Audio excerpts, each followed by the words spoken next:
Bienvenue dans le débat. Cuba est-elle prête à tomber? Oui, a affirmé Donald Trump juste après l'enlèvement du président vénézuélien Nicolás Maduro. La mainmise des États-Unis sur le pétrole du Venezuela prive Cuba de l'hydrocarbure. Aucun pétrolier n'est entré dans le port de la Havane depuis plusieurs semaines. La Havane procède au rationnement de carburant et a informé les compagnies aériennes qu'il n'y avait plus d'avitaillement en kérosène pendant un mois. Les journées à l'école seront plus courtes, le télétravail généralisé et des opérations chirurgicales reportées. Donald Trump menace d'imposer des droits de douane à tout pays qui fournirait l'île en pétrole. Le Mexique, la Russie et l'Algérie sont dans le collimateur de Washington. Washington qui évoque une menace exceptionnelle que ferait peser Cuba sur la sécurité des États-Unis. Alors jusqu'où ira l'asphyxie de Cuba? Le rêve révolutionnaire est-il à bout de souffle? Après le Venezuela, Trump veut-il faire tomber la Havane? Une intervention militaire américaine est-elle envisageable? Venezuela, Mexique, Cuba, quelles sont les conséquences de la doctrine Dunroe? On en parle tout de suite avec mes invités. J'ai le plaisir d'avoir à mes côtés Axel Gilden. Bonsoir. Bonsoir. Merci d'être là. Vous êtes grand reporter à l'Express. Bienvenue à vous. En face de vous, nous avons Maëlys Kider. Bonsoir. Journaliste également, journaliste indépendante spécialiste de Cuba. Vous allez très régulièrement dans l'île. On est ravis de vous avoir. Nous avons Pascal Mariani, journaliste à France 24 avec nous, ancienne correspondante dans la région. Bienvenue Pascal. Et puis Pedro José Garcia Sanchez, bonsoir. Vous êtes maître de conférence à l'Université Paris-Nanterre et vous êtes vénézuélien. Avant de démarrer cette discussion, je vous propose d'abord de faire un point en images avec Florent Rodeau. Sur le tarmac de l'aéroport de la Havane, des avions pour la plupart à l'arrêt. Et autour, des Cubains inquiets. J'attends un proche qui doit arriver aujourd'hui, mais je n'ai toujours aucune information. Faute de kérosène en quantité suffisante, les autorités de Cuba ont informé les compagnies aériennes qu'aucun ravitaillement ne sera possible pendant un mois. Il n'en fallait pas plus pour qu'Air Canada suspende ses vols à destination de la Havane. Partout sur l'île, les mêmes scènes. Des stations essence vides et des hôpitaux qui ne peuvent plus faire fonctionner leurs générateurs électriques faute de carburant. Injuste, selon la présidente mexicaine. On ne peut pas étrangler un peuple de cette manière. C'est très injuste. J'appelle donc à la fin de ces sanctions américaines. Des mots après les actes. Dimanche, Mexico a annoncé le départ de 2 navires de sa marine nationale. À leur bord, plus de 800 tonnes de vivres destinés à la population cubaine. Depuis l'enlèvement de Nicolás Maduro et la coupure du robinet pétrolier de Caracas, l'île communiste suffoque et Donald Trump menace désormais de surtaxes douanières tous les pays qui fournissent du pétrole à l'île communiste, alliée de Moscou. La situation à Cuba est critique. Les méthodes asphyxiantes des États-Unis causent beaucoup de difficultés pour le pays. Pour faire face à cette sévère crise énergétique, le gouvernement cubain a annoncé vendredi dernier une série de mesures d'urgence. Parmi elles, la semaine de 4 jours pour les entreprises d'État, ainsi que des restrictions de vente pour le carburant. Maëlys Kider, puisque vous allez très régulièrement à Cuba, je crois que vous y retournez dans pas longtemps. Est-ce qu'on peut dire que véritablement l'île est au bord de l'asphyxie aujourd'hui? L'île est asphyxiée, elle n'est plus au bord de l'asphyxie, mais en réalité c'est une crise qui dure depuis des années et des années, voire des décennies. Aujourd'hui, ça s'est aggravé comme vous le montrez. Alors le pétrole est quasiment arrivé au bout des réserves, enfin il n'y en a plus. Mais l'année dernière, quand j'y étais, c'est vrai qu'il y avait déjà beaucoup de pénuries, que ce soit de nourriture, dû à un manque de production et à l'embargo, évidemment, manque de pétrole. L'embargo américain sur le pétrole, c'est celui-là. Tout à fait, mais l'embargo concerne aussi les autres produits, en réalité, pas que le pétrole. Et donc, ça affecte les transports publics, les hôpitaux et évidemment l'électricité dans les foyers, puisque les coupures de courant en province, donc hors de la Havane, était déjà de 18 heures par jour. À la Havane, l'année dernière, on était à 5-6 heures par jour. Maintenant, ça s'aggrave. Axel Gilden, est-ce que c'est un peu le coup de grâce que le fait qu'il y ait eu cet enlèvement de Maduro et donc le contrôle de l'administration Trump sur le pétrole de Caracas, c'est vraiment le dernier verrou qui a sauté et qui fait que Cuba se retrouve dans cet état? Oui, alors non, plus de pétrole vénézuélien. La raison pour laquelle Cuba se retrouve dans cet état, vous avez dit, est-ce que c'est la fin du rêve révolutionnaire en introduction? Je pense que c'est plutôt la fin du cauchemar révolutionnaire en réalité, et beaucoup des difficultés qu'évoque Dmitri Peskov, le porte-parole du Kremlin, en réalité sont dues aux Cubains et à la gouvernance cubaine elle-même. C'est d'ailleurs la raison pour laquelle énormément de Cubains, depuis 50 ans, ont quitté cette île, parce qu'il n'y a pas de liberté en réalité, et il y a des prisonniers politiques, et il y a des gens qu'on torture. Donc déjà, c'est la première raison des difficultés cubaines. L'embargo, entre guillemets, n'étant que tout à fait partiel, puisque tous les jours, vous avez dit, je ne suis pas tout à fait d'accord, je ne suis pas du tout d'accord avec le fait qu'il y a un embargo total sur Cuba. Tous les jours, des poulets américains, du lait en poudre, des aliments et des médicaments arrivent à La Havane. La raison pour laquelle ce pays ne s'est pas développé, c'est simplement parce que l'économie de marché n'y est pas autorisée. En revanche, le gouvernement cubain avait tout loisir et a tout loisir de faire du business avec la Chine, avec la Russie, avec moult autres pays, y compris avec la France qui a un temps ouvert des hôtels, ou encore l'Espagne qui a toujours des hôtels. Donc en fait, Cuba, oui, est en train de s'écrouler. Et pour répondre à votre question, oui, c'est très lié au Venezuela, bien sûr, puisque la ligne de vie... Ça devenait le premier, c'est le premier fournisseur de pétrole. Bien sûr. À Cuba, le Venezuela. C'est une chute au ralenti, ce qui est en train de se produire en réalité, puisque... et là, il y a une accélération. Fidel Castro de Cuba, qui était le génie absolu, ça on peut le reconnaître, ça, politique, qui a permis à cette révolution inepte, à mon sens, de tenir. Mais après, il y a eu le pétrole. Et le pétrole a été cette ligne de vie et qui maintenant s'est tarie pour les mêmes raisons. Au Venezuela, le pétrole s'est tari en raison des mêmes impérities propres au régime madouriste et chaviste. Et maintenant, il n'y a plus rien. Il n'y a plus Castro, il n'y a plus...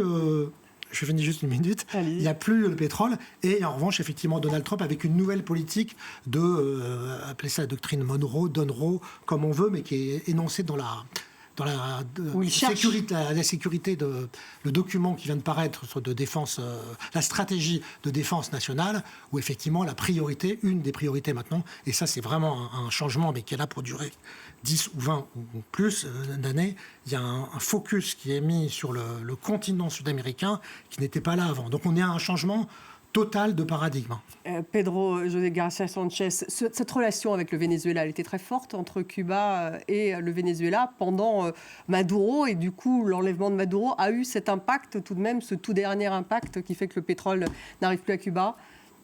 Oui, mais disons il y avait des échanges, un troc, non, en plus, entre le pétrole vénézuélien et peut-être des aides, des médecins que Cuba envoyait au Venezuela. Ça, c'est la propagande. Ça, c'est la propagande. Le véritable échange, c'était les pétroles vénézuéliens et puis en échange des réseaux des renseignements, des écoles des tortionnaires, des milices. Et depuis les 3, justement, janvier, on a appris, et puis disons, la communauté internationale a appris, mais les Vénézuéliens, on le savait très bien, que les 38 gardes autour des Maduro, c'était des Cubains. Pas que des Cubains, c'était des hauts fonctionnaires militaires cubains. Il y a eu des morts, d'ailleurs. Ils étaient tous morts. Ils ont été tous tués par ce qui, à mon avis, c'est l'un des most qu'il y a avec Trump, et ce n'est pas les seuls. Donc, les most au niveau technologique. Il y a... Trump fait jouer, comme Axel Gilden a dit, et un ensemble de choses qu'en Europe, on a du mal à comprendre, je me permets de le dire. Premièrement, donc, il y a un most humain, c'est Marco Rubio, secrétaire d'État. Oui, on va revenir sur Marco Rubio, parce qu'il est clé, manifestement. Il est clé, donc ça c'est fondamental. Ensuite, il y a un most en termes de changement de paradigme. Il y a complètement face à ce qui sont pour eux les menaces stratégiques, d'accord? Et c'est pas seulement l'usage de la force comme on le présente en France, c'est l'usage de toutes les possibilités qu'une puissance comme les États-Unis peut mettre sur la table pour pousser en termes d'intimidation et de menaces pour négocier. Et là, il y a un moment de bascule. Quand même. Il y a un moment qu'en toute Amérique latine, on attend depuis au moins 60 ans. Ah, c'est ce que vous dites. Pascal Mariani, un mot justement peut-être sur ce moment de bascule. On a entendu la présidente mexicaine, vous étiez au Mexique pour France 24. Alors elle dit je vais aider Cuba avec des denrées alimentaires, mais finalement elle suspend ses livraisons de pétrole à Cuba. Donc elle se soumet à Trump. Oui, il existe une vraie Sans le dire. solidarité avec Cuba en Amérique latine. Toute l'Amérique latine n'est pas en faveur de Donald Trump, loin de là, ni des actions de Donald Trump. Et, nous non plus. Oui, mais ceci dit, la présidente mexicaine est l'une des seules voix qui s'était élevée contre ce blocus de plus en plus serré imposé à Cuba, notamment l'arrêt des livraisons de pétrole. Elle a envoyé 800 tonnes d'aide humanitaire il y a quelques jours par cargo, mais vraisemblablement, elle va devoir arrêter sa collaboration parce que les menaces se font sentir sur le Mexique d'avoir comme conséquence des aranceles, comme on dit, des taxes, des droits de douane, oui, des droits de douane. Voilà, c'est une menace et donc en fait ça elle le redoute et c'est la raison pour laquelle elle a décidé de suspendre la livraison de pétrole à Cuba. Uniquement pour cette raison, parce que le Mexique s'était prononcé contre ce qui se passe actuellement, contre l'embargo pétrolier contre Cuba et avait promis de renforcer ses livraisons de pétrole. Il faut savoir que le pétrole à Cuba était fourni principalement par le Venezuela, mais aussi par le Mexique qui, l'année dernière, a fourni encore plus de pétrole que le Venezuela à Cuba. Donc là, Cuba n'a plus accès au pétrole ni vénézuélien ni mexicain. C'était les deux fournisseurs de Cuba. Les deux fournisseurs avec aussi la Russie, mais des livraisons qui sont beaucoup plus faibles en raison de la distance et qui sont régulières depuis quelques années. Vous vouliez réagir, Mélisse Kidder, sur ce qu'a dit Axel? Oui, je pense qu'il faut quand même rétablir les faits. L'embargo existe, c'est-à-dire que personne n'a parlé d'embargo total. Évidemment qu'il y a des produits qui rentrent à Cuba depuis la naissance de l'embargo, mais Donald Trump a mis en place 243 nouvelles mesures d'embargo. C'est sa stratégie, c'est ce qu'il fait maintenant, c'est une forme d'embargo. Sur quels produits? Donc on a vu le pétrole. Sur tous les produits, il y a même les associations comme Medico qui essayent d'envoyer des médicaments, des matières premières, du matériel médical, se heurtent à l'embargo, puisque au moment où les entreprises et les associations demandent à des transporteurs d'aller à Cuba, les transporteurs disent non, on va prendre des amendes. La BNP a pris 9 milliards de dollars d'amendes il y a quelques années pour du commerce avec Cuba et avec l'Iran. Enfin, c'est une réalité qui est indéniable. Donc vous dites que c'est une conséquence de cet embargo depuis toutes ces années. Aujourd'hui, ce qui se passe à Cuba, la pauvreté, l'asphyxie. Mais c'est un mélange de beaucoup de facteurs, en fait. Comme d'habitude, on est un peu sommé de se positionner sur une seule explication. Enfin, les explications, elles sont multiples. C'est un pays qui est extrêmement complexe. C'est l'embargo, c'est le manque d'investissement dans l'agriculture, c'est le centralisme, etc. Enfin, il y a énormément d'explications, mais on ne peut pas rejeter cette explication de l'embargo. Il existe et il a des conséquences massives. On est en train de le voir depuis janvier. On va écouter, juste je vous fais intervenir parce qu'on avance là. On va écouter ce que m'a dit il y a quelques instants l'ambassadeur de Cuba en France à propos de Marco Rubio. On l'écoute. Il a une obsession malade avec Cuba. Et il veut renverser le gouvernement cubain. Il veut donner de Cuba aux gens qui sont à Miami. Il veut faire des choses avec Cuba, mais sans le consentement du peuple cubain. Et c'est au peuple cubain de décider notre gouvernement, notre société et la façon de nous organiser. Marco Rubio, en fait, il a quoi, des problèmes personnels avec Cuba, ça n'exige les Cubains en Floride. Ça, c'est sûr. Mais c'est bien là, ironique qu'un ambassadeur de Cuba parle du consentement du peuple cubain dans un pays de parti unique où les gens n'ont pas voix au chapitre. Et je voudrais dire quand même qu'un sondage a été fait... Peut-être pas consentir à une intervention militaire de Trump, si jamais il y en avait une. Si, figurez-vous qu'un sondage a été fait au Venezuela. 80 à 90% des Vénézuéliens sont contents. Pourquoi? Parce que ce n'est pas un bombardement, un tapis de bombes comme à Dresde ou ce qu'on a vu en Irak. C'est tout à fait différent. C'est une opération en fait assez chirurgicale qui a visé les oppresseurs des Vénézuéliens, c'est-à-dire uniquement des cibles militaires. Donc il n'y a pas un seul mort civil là-dedans. Vous avez dit quelque chose d'important sur les Cubains. Les Cubains qui ont toujours nié, qui ont leurs mains partout, non seulement au Venezuela, mais dans le reste du continent. On subit, je finis juste sur ce point, ce qui est important, on subit une défaite majeure. Ça, c'est un vrai tournant aussi, c'est que l'armée vénézuélienne, tout comme l'armée cubaine, ne pèse plus rien en réalité. Donc effectivement, ils sont à la merci des Américains qui maintenant veulent, alors là maintenant pour des raisons géostratégiques, à la fois changer ce qui se passe au Venezuela, ce qui se passe à Cuba, qui, rappelons-le, n'est qu'à 190 km des côtes américaines, et puis aussi ce qui se passe au Mexique, parce qu'il y a d'autres problèmes qui sont liés à la drogue. Et d'ailleurs, c'est un problème je m'arrête là pour laisser la parole. Allez-y, Pedro José. Deux précisions. Déjà... Marco Rubio, il a une obsession. Non, c'est Marco Cuba. Rubio. Pour ses électeurs, non, mais pour son électorat en Floride. Non, pas que pour son électorat en Floride, excusez-moi. Les latino-américains démocrates, ceux qui ont subi la mainmise de la hydre castriste partout où elle est passée, au Brésil, en Colombie, au Venezuela, au Nicaragua, partout, les latino-américains sont contents que, par la première fois, il y a un secrétaire d'État qui a une double nationalité et qui fait qu'aujourd'hui, une partie importante de la politique internationale de Trump, elle se reconcentre vers l'Amérique latine, ce qui n'avait pas été le cas depuis 20 ans. Mais elle se reconcentre vers l'Amérique latine au profit des États-Unis. Pardonnez-moi. Non, excusez-moi, mais non. Elle se reconcentre au profit des démocrates du monde. Les premiers. Vous croyez que Donald Trump veut vraiment favoriser la démocratie ? Permettez-moi. Et les premiers à être un remerciement par rapport à Rubio, ce sont les gens qui habitent à La Havane, ce sont les gens qui habitent à Oriente. Il y a des affiches, des graffitis qui ont été faites, qui, depuis 2 semaines, partout à Cuba, ce qui veut dire beaucoup dans un pays totalitaire dans lequel ceux qui font ça peuvent aller en prison. Mais il n'est même pas allé jusqu'au régime change, au Venezuela, pardonnez-moi. Donc est-ce que c'est la démocratie qui l'intéresse ? Allez-y, Maëlys Frieder. Tout le monde soutient Rubio et attend que les États-Unis interviennent. Les Cubains ne sont pas du tout... tout le monde. Non, mais même si c'est une extrême minorité. Il y a énormément de démocrates à Cuba qui sont de toute tendance politique et l'écrasante majorité des gens là-bas ne veut pas d'intervention américaine, ne veut pas des États-Unis, ne veut pas de Trump. La plupart des démocrates sont en exil.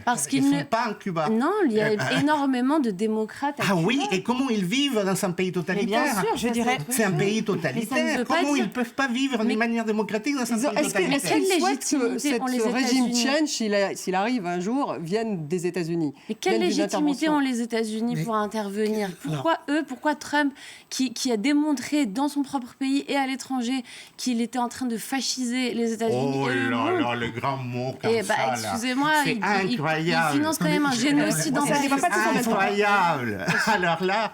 Allez-y, Pascale Mariani. Je suis d'accord aussi, il faut vraiment nuancer sur la position des latino-américains qui sont très divisés aujourd'hui et je trouve qu'ils ont plus tendance à penser du côté de l'idée d'une résistance latino-américaine face aux ambitions des États-Unis plutôt que le contraire. Je doute fortement de l'authenticité de ce sondage que vous citez, Axel, où vous placez... Ça, c'est la mythologie.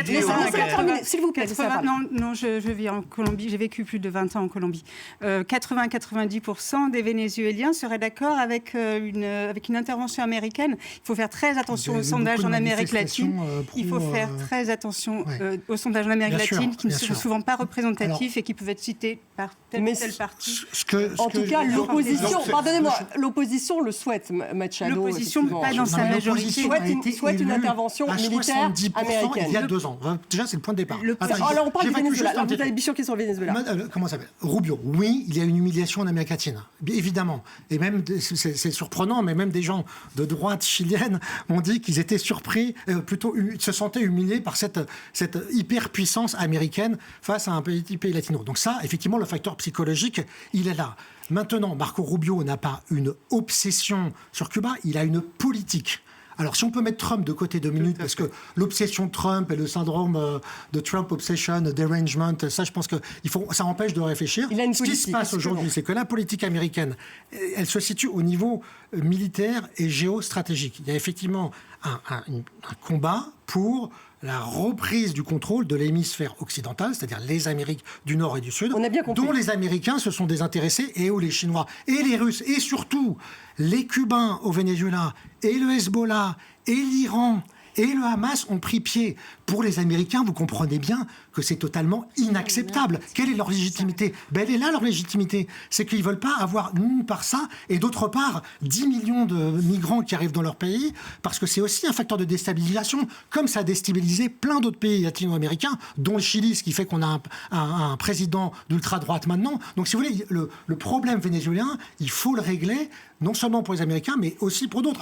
Alors juste pour terminer sur le Venezuela, après on va revenir dire Cuba, pour terminer avec le Venezuela, le clan Maduro donc, a été enlevé, mais le clan Maduro est toujours en place. On ne parle pas d'un régime change au Venezuela. On parle donc d'un enlèvement du président. Le clan Maduro est toujours au pouvoir et il est en train de passer un deal. Elle n'a pas vraiment le choix, Delcy Rodriguez, elle passe un deal sur le pétrole avec Donald Trump. Donc, est-ce que c'est ça qui peut se passer à Cuba?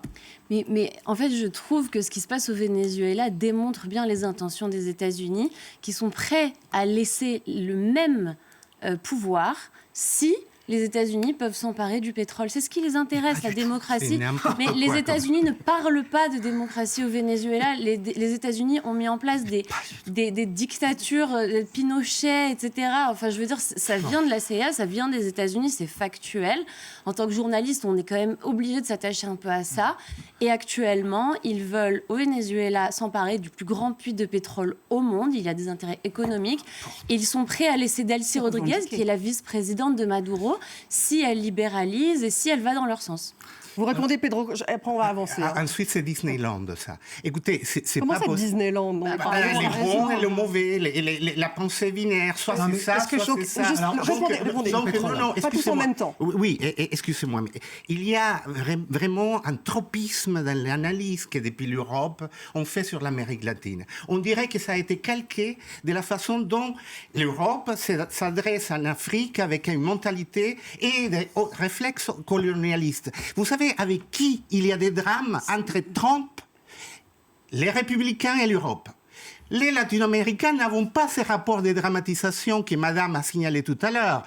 Non, la façon dont on se relationne avec les États-Unis, c'est une façon beaucoup plus pragmatique. Aujourd'hui, Delcy Rodriguez, que j'ai connue, je l'ai fait déménager d'une chambre de bonne à une autre ici, il y a 15 ans. Oui. Donc, Delcy Rodriguez, elle est l'objet d'un travail de menace. Elle a trahi? Évidemment qu'elle a trahi, sinon elle ne serait pas là. Okay. Bah voilà, très bien. Allez-y. On peut parler, pour parler de l'attitude des États-Unis aussi vis-à-vis de Cuba, on peut aller un petit peu en arrière.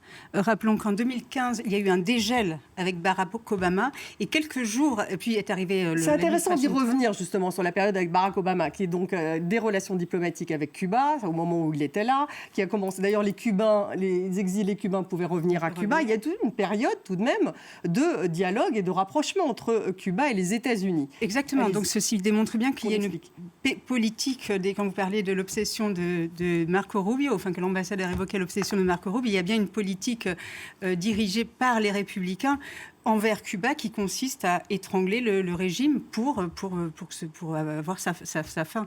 Et donc, on a eu les années de dégel avec Obama, puis est arrivé Trump, et quelques jours avant la fin de son mandat, en 2021, il a replacé Cuba sur la liste des pays soutenant le terrorisme. Pourquoi? Parce que Cuba a refusé d'extrader les chefs de la guérilla de l'ELN qui étaient présents sur le territoire cubain, de la guérilla colombienne, parce que ça ne faisait pas partie de l'accord. Ils abritaient les accords de paix et ils ont refusé d'extrader les chefs de l'ELN au moment où ils ont commis des attentats en Colombie. Donc l'administration de Trump l'a remise sur la liste des pays soutenant le terrorisme et depuis, il est beaucoup plus difficile pour Cuba de faire des transactions, d'avoir l'embargo a été remis en vigueur et a été resserré après cette période de relâchement. On entend ça depuis longtemps. Désolée, je veux juste... moi aussi, j'aimerais dire quelque chose sur le pétrole parce que vous avez dit quelque chose de faux. Pour compléter ce que dit madame, en 1962, le département d'État des États-Unis publie un mémorandum qui dit qu'il faut, et je le cite textuellement, il faut semer la faim et le désespoir à Cuba pour provoquer un changement de régime. Et on parle de 3 ans après la Révolution. Bon, moi je parle pas de 1962, c'est tout à fait possible, mais moi je parle de... On va écouter Donald Trump d'ailleurs, mais allez-y. La motivation n'est pas le pétrole. Il faut quand même arrêter avec ces clichés. Sur le Venezuela, la motivation n'est pas le pétrole. Le Venezuela a une histoire avec le pétrole. Okay, c'est une industrie qui est séculaire, qui a 100 ans, qui a été mise sur pied par les Américains avec les Vénézuéliens. Ils ont monté une industrie. Les Américains n'ont rien volé. Ils ont toujours payé ce qu'ils ont acquis au Venezuela. Et l'industrie a été nationalisée en 1975, pas du tout par Hugo Chavez, comme ils le laissent, les gens le répètent parce qu'ils ne connaissent pas l'histoire du Venezuela, mais par Carlos Andrés Pérez. Ils ont été indemnisés, à la suite de quoi, dans les années 90, il y a eu une crise économique. Non, mais c'est très important ce point. Il y a une crise économique, et puis est arrivé. Donc il y a une ouverture, si vous voulez, à nouveau aux entreprises américaines. Et puis Chavez est arrivé, il a spolié ces entreprises. Aujourd'hui, les États-Unis, effectivement, bloquent des pétroliers parce qu'ils veulent récupérer leurs dettes, parce que Chavez a volé de l'argent aux États-Unis, et cet argent de ces pétroliers part non pas aux États-Unis, parce que si cet argent était placé dans des banques américaines, les fameuses Exxon et autres entreprises américaines pourraient s'en saisir. Il est placé au Qatar. Pourquoi est-ce que les Américains mettent leur argent au Qatar? Ils le mettent au Qatar pour pouvoir financer la reconstruction de ce pays qui a été complètement détruit par, encore une fois... Votre conclusion, votre point, c'est quoi? Le point, c'est que la motivation des Américains n'est pas le pétrole. Le pétrole, il y en a plein maintenant en Guyana. La motivation de Trump? La motivation, je le redis, c'est la réorganisation d'un ordre mondial en Amérique. Vous appelez ça la doctrine Monroe, comme vous voulez, mais en tout cas où l'Amérique ne tolérera pas à l'avenir qu'il y ait des Russes, des Chinois, des Iraniens dont on sait qu'ils sont alliés évidemment avec Chavez, Cuba, etc. Et on sait à quel point ce régime est sympathique, des représentants du Hamas, du Hezbollah dans ce pays. Ce serait une chose intolérable. Et le deuxième volet de cette politique, c'est effectivement la drogue. Alors on peut dire oui, la drogue c'est un prétexte, sauf qu'on est en train de découvrir en France que la drogue est un facteur, là dans les municipales, un facteur de déstabilisation énorme pour un pays. Et c'est le cas pour les États-Unis. Il y a un nombre de morts, etc. Et ça c'est plutôt le problème mexicain, à vrai dire. Donc la doctrine Trump, voilà ce qu'on dit Axel. Elle existe, et la méthode justement mise en place en Amérique latine. Pedro José Garcia Sanchez, qu'est-ce que vous en dites de cette méthode? Donc le Venezuela, on voit ce qui s'est passé. Maintenant, on va l'écouter, Trump sur Cuba, c'était il y a quelques semaines. Cuba va bientôt s'effondrer. Cuba est vraiment un pays au bord de la faillite. Vous savez, ils tiraient leur argent du Venezuela, ils tiraient leur pétrole du Venezuela. Ils ne peuvent plus compter dessus désormais. Finalement, est-ce qu'il veut passer un deal, je reviens à ma question, avec les autorités cubaines, ou est-ce qu'il veut effectivement un régime change, comme le souhaiterait Marco Rubio? C'est pas qu'il veut, il passe déjà un deal. Depuis 2 semaines... Avec le président cubain? Non, le président, c'est un homme de paille, là. Il n'est pas important, là. La personne importante, c'est le fils de Raúl Castro, Alejandro Castro Espín, qui est au Mexique depuis 2 semaines, avec qui les pourparlers ont été entamés. Et donc, toute la négociation est en train de se passer en ce moment. Avec le fils Castro? Avec le fils de Raúl Castro, qui est l'homme derrière le pouvoir, parce que l'autre homme derrière le pouvoir continue à être Raúl Castro, qui continue à être, madame, je me permets quand même de le signaler, il continue à être le chef principal de l'armée et des services d'intelligence au Cuba. Et sur quoi porterait le deal, justement? Puisque vous parlez de deal et non pas d'intervention militaire, parce que ça aussi, c'est toujours possible. Mais à nouveau, excusez-moi, il faut arrêter de dire soit c'est l'intervention militaire, soit c'est du deal. Au Venezuela, c'est justement le modèle. Qu'est-ce qui s'est passé? Il y a eu les deux. Passé au Venezuela. Voilà, mais il y a eu les deux, donc on ne peut pas continuer à dire soit c'est ça, soit c'est ça. Non, c'est parce qu'il y a eu le même scénario pourrait arriver à Cuba. En tout cas, ce qu'est en train de faire Marco Rubio en ce moment, dans la négociation, on négocie avec eux, tout en signalant, écoutez, vous faites ce que nous, on vous demande de faire, sinon on va faire une intervention chirurgicale comme on a pu faire au Venezuela. Donc, ça, c'est quelque chose qui est fondamental, qui est en Europe, excusez-moi, et surtout ceux qui pensent et qui parlent du rêve cubain, alors qu'on devrait parler de l'un des plus, du régime totalitaire les plus meurtriers qu'il y a et les plus longs qu'il y a en Amérique latine depuis presque 70 ans. Donc, c'est pour ça que je reviens. Les démocrates en Amérique latine ne faisant que rêver que cette année, il y ait la transition, parce que ce n'est pas une question d'une chose ou l'autre, il y a une transition vers la démocratie à Cuba. Pascal Mariani, mais vous parlez de démocrate, mais là, il est en train de dealer, vous me dites, avec le fils de Raúl Castro. Donc on n'est pas non plus... on n'est pas dans le régime change, là. On est à nouveau dans un deal comme il a pu se passer avec Delcy Rodriguez. Oui, mais il y a la libération des prisonniers politiques au Venezuela. Allez-y, Pascal Mariani. Déjà qu'il est en train de dealer avec le fils de Raúl Castro, on n'en sait rien. Enfin, mais oui, non, mais journalistiquement, on ne peut pas affirmer des choses comme ça sans. Donc peut-être. Donc on va prendre ça au conditionnel. Je vous invite à regarder Reuters. C'est Reuters qui l'a publié. Vous me laissez parler ? Et il y a quelques jours, le président cubain lui-même a appelé les États-Unis à négocier parce qu'ils sont dans une position de faiblesse, d'extrême faiblesse, et eux-mêmes l'admettent, ça c'est indéniable, et il est très possible que Washington parvienne à imposer ce qu'il veut imposer à une partie de l'Amérique latine, du moins à Cuba certainement et au Venezuela, c'est ce qui est en train de se passer. Mais dans le fond, qu'est-ce qu'il veut imposer? Alors qu'est-ce qu'il veut imposer à Cuba en particulier? On a vu qu'il y a eu le pétrole Venezuela, quoi à Cuba? Personne ne pense. Cuba nargue les États-Unis depuis des décennies, et puis les États-Unis, les administrations républicaines surtout, ont promis de mettre fin à ce régime. Et aussi, Cuba est allié avec d'autres régimes ennemis des Américains. Et de la doctrine de Monroe, c'est justement Monroe adapté à Donald Trump, c'est justement ça. C'est nous qui décidons. Donc Cuba doit renoncer à ses liens avec la Russie, par exemple. Venir faire du business. Et c'est exactement ça. Donc Donald Trump veut que tout le continent soit sous sa botte. C'est ce qui est perçu par, comme vous dites, les démocrates en Amérique latine, effectivement. Et ce n'est pas bien vu, comme vous le dites, parce qu'il y a toute une frange de la population qui est opposée à ce que Washington dicte ses règles, comme cela arrive depuis des décennies, en Amérique latine. Il négocie. Il ne pas ses règles, il négocie. C'est différent à dire. C'est pareil que les positions fascistoïdes de Trump. C'est quand même incroyable. Axel Gilden, ce que les Américains veulent, c'est la question, qu'est-ce qu'ils cherchent? Ce qu'ils cherchent, c'est la stabilité. OK, maintenant, on a deux cas de figure différents. La stabilité, donc ce n'est pas déstabilisateur. Non, attendez. Je peux aller au bout de mon idée. Allez-y. Donc, il y a deux cas de figure différents. Au Venezuela, il y a un pays qui est une sorte de pays, qui est un cas unique, qui ne se compare à rien d'autre, qui est une bande de criminels narco-terroristes qui ont usurpé le pouvoir déjà depuis très longtemps, mais au minimum depuis les élections truquées d'il y a 2 ans, qui volent l'or et qui détruit l'Amazonie. Ça, personne n'en parle, mais c'est un véritable scandale dont personne ne veut parler, de diamants et de pétrole et de drogue. OK, là, il y a le plan, c'est... On ne peut pas, compte tenu de l'état de délabrement de ce pays et d'anarchie au sein même de ces différentes bandes qui sont véritablement des bandes mafieuses, tout faire du jour au lendemain. Donc, on neutralise les criminels.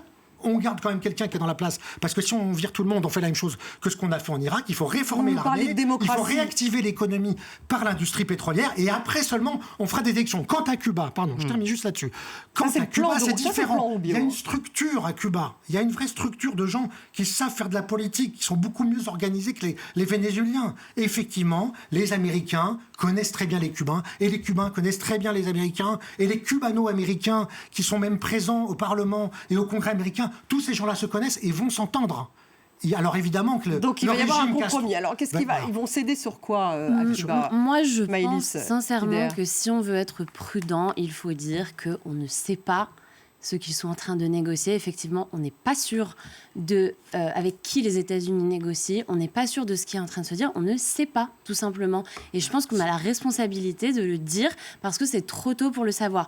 Alors, il y a sans doute des négociations économiques, peut-être des négociations sur les prisonniers politiques, peut-être des négociations sur le fait de faire partir du pouvoir certaines personnalités, mais pour l'instant, on ne sait pas. Si, on le sait, puisqu'ils l'ont dit eux-mêmes. Non, on ne sait pas. Miguel Diaz-Canel a dit... Ça, c'est pour Venezuela, elle parle de Cuba. Non, je parle de Cuba. Je parle de Cuba. Je termine.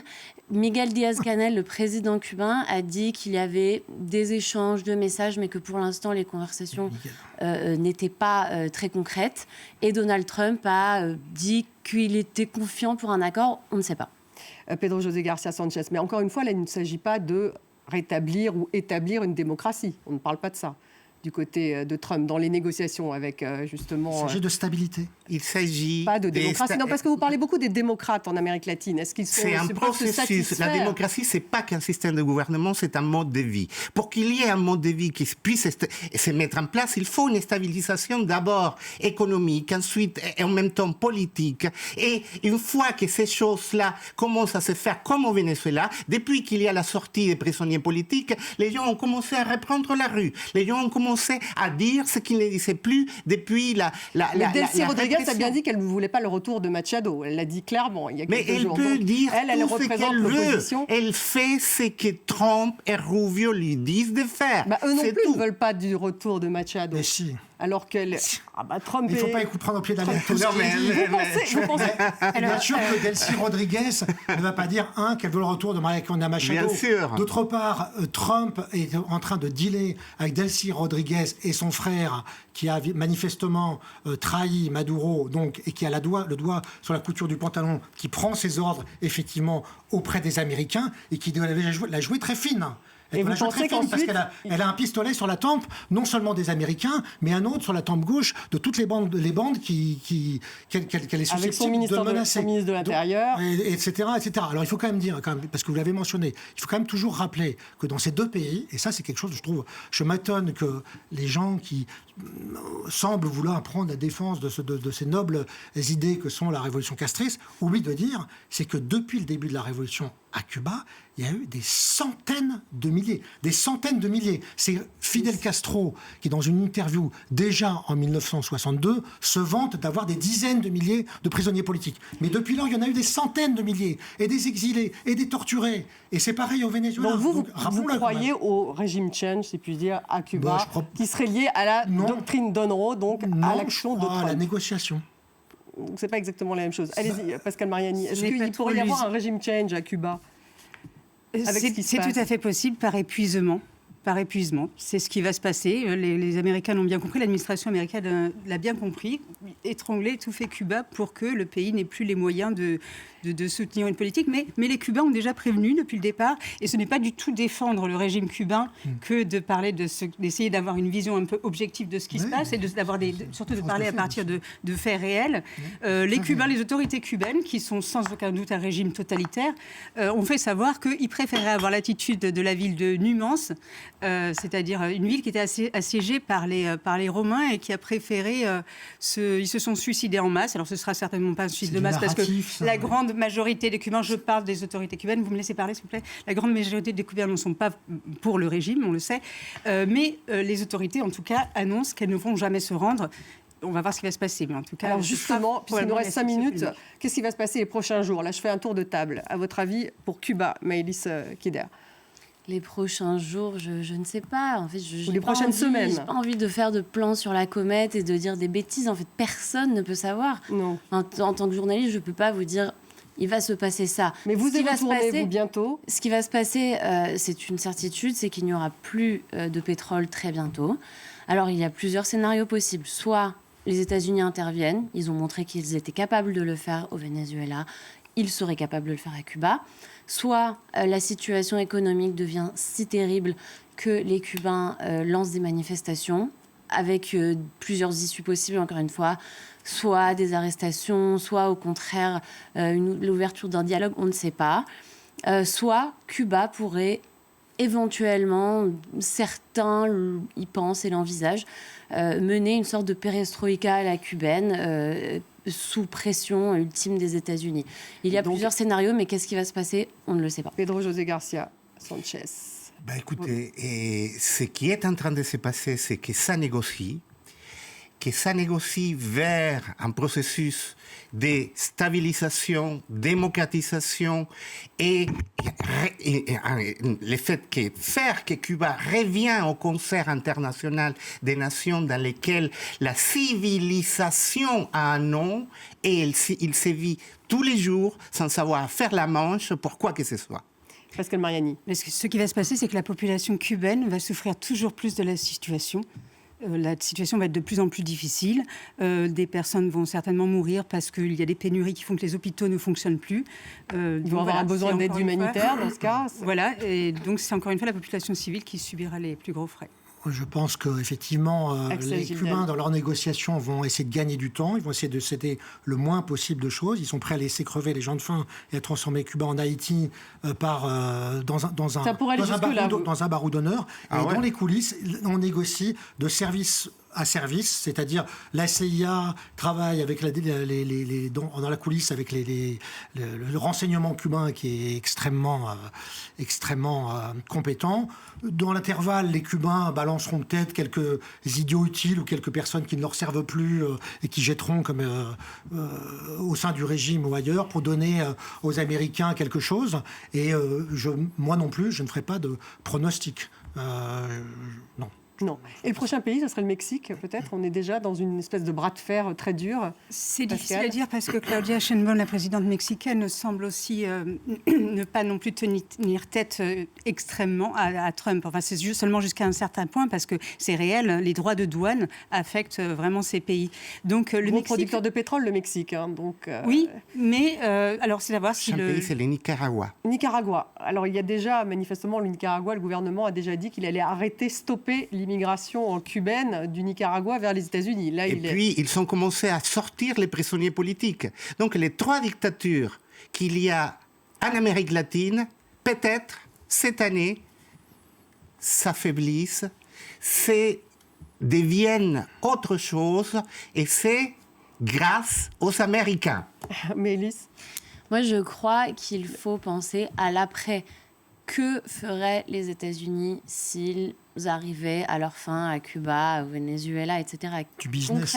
Concrètement, qu'est-ce qui va se passer? Est-ce que la situation s'améliore pour la population? C'est la seule question, à mon avis, qui vaille le coup d'être posée. Les Américains et les Cubains font ensemble du business. Ils sont suffisamment doués pour ça, les uns comme les autres. D'ailleurs, il n'est que de voir les businessmen que sont devenus les Cubains. Donc là, on est très loin des idées démocratiques. Mais vous savez bien que le business... Le business, c'est la paix. Mais vous savez bien que le business ne veut pas dire amélioration du sort des plus pauvres. On le voit bien au Salvador, au Panama, et dans des pays où les États-Unis sont bien présents depuis des années. Mais pire qu'au Venezuela, au Cuba, au Nicaragua, on ne peut pas être en Amérique latine aujourd'hui. Merci, 8 millions de gens qui fuient le pays. Merci Axel Gilden, merci beaucoup Pedro José Garcia Sanchez d'avoir été avec nous. Merci Pascal Mariani, merci à vous tous de nous avoir suivis. Vous retrouvez l'émission sur les réseaux sociaux, sur YouTube et je vous dis à demain.